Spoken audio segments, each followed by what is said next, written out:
का खूबसूरत रूप। मैं ऑफिस बस से ही आती जाती हूँ। ये मेरी दिनचर्या का हिस्सा है। उस दिन भी बस काफ़ी देर से आई, लगभग आधे पौने घंटे बाद। खड़े खड़े पैर दुखने लगे थे, पर चलो शुक्र था कि बस मिल गई। देर से आने के कारण भी और पहले से ही बस काफ़ी भरी हुई थी। बस में चढ़कर मैंने चारों तरफ नज़र दौड़ाई, पाया कि सभी सीटें भर चुकी थी। उम्मीद की कोई किरण नज़र नहीं आई। तभी एक मज़दूरन ने मुझे आवाज़ लगाकर अपनी सीट देते हुए कहा, मैडम आप यहाँ बैठ जाइए। मैंने उसे धन्यवाद देते हुए उस सीट पर बैठकर राहत की सांस ली। वो महिला मेरे साथ बस स्टॉप पर खड़ी थी। तब मैंने उस पर ध्यान नहीं दिया था। कुछ देर बाद मेरे पास वाली सीट खाली हुई तो मैंने उसे बैठने का इशारा किया। तब उसने एक महिला को उस सीट पर बिठा दिया जिसकी गोद में एक छोटा बच्चा था। वो मजदूरन भीड़ की धक्का मुक्की सहते हुए एक पोल को पकड़कर खड़ी थी। थोड़ी देर बाद बच्चे वाली औरत अपने गंतव्य पर उतर गई। इस बार वही सीट एक बुजुर्ग को दे दी जो लंबे समय से बस में खड़े थे। मुझे आश्चर्य हुआ कि हम दिन रात बस की सीट के लिए लड़ते हैं और ये सीट मिलती है और दूसरे को दे देती है। कुछ देर बाद वो बुजुर्ग भी अपने बस स्टॉप पर उतर गए, पर वो सीट पर बैठी। मुझसे रहा नहीं गया तो उससे पूछ बैठी, तुम्हें तो सीट मिल गई थी, 1 या 2 बार नहीं बल्कि 3 बार, फिर भी तुमने सीट क्यों छोड़ी? तुम दिन भर ईंट गारा धोती हो, आराम की ज़रूरत तो तुम्हें भी होगी, फिर क्यों नहीं बैठी?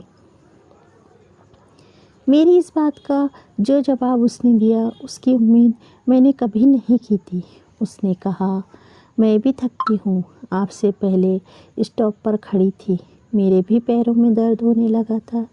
जब मैं बस में चढ़ी थी तब ही सीट खाली थी।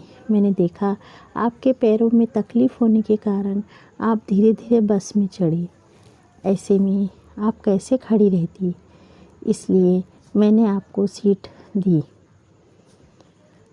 उस बच्चे वाली महिला को सीट इसलिए दी कि उसकी गोद में छोटा बच्चा था जो बहुत देर से रो रहा था। उस सीट पर बैठते ही सुकून महसूस किया।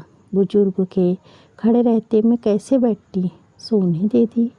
मैंने उन्हें सीट देकर ढेरों आशीर्वाद पाए। कुछ देर का सफ़र है मैडम जी, सीट के लिए क्या लड़ना, वैसे भी सीट को बस में ही छोड़कर जाना है, घर तो नहीं ले जाना है ना।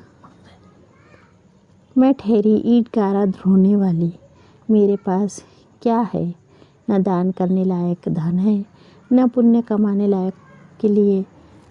रास्ते से ही कचरा हटा देती हूँ, रास्ते के पत्थर बटोर देती हूँ, कभी कोई पौधा लगा देती हूँ, यहाँ बस में अपनी सीट दे देती हूँ। यही है मेरे पास, यही करना मुझे आता है। वो तो मुस्कुराकर चली गई, पर मुझे आत्ममंथन करने पर मजबूर कर गई। मुझे उसकी बातों से एक सीख मिली कि हम बड़ा कुछ नहीं कर सकते तो समाज में एक छोटा सा नगण्य दिखने वाला कार्य तो कर ही सकते हैं। मुझे लगा ये मजदूर महिला उन लोगों के लिए है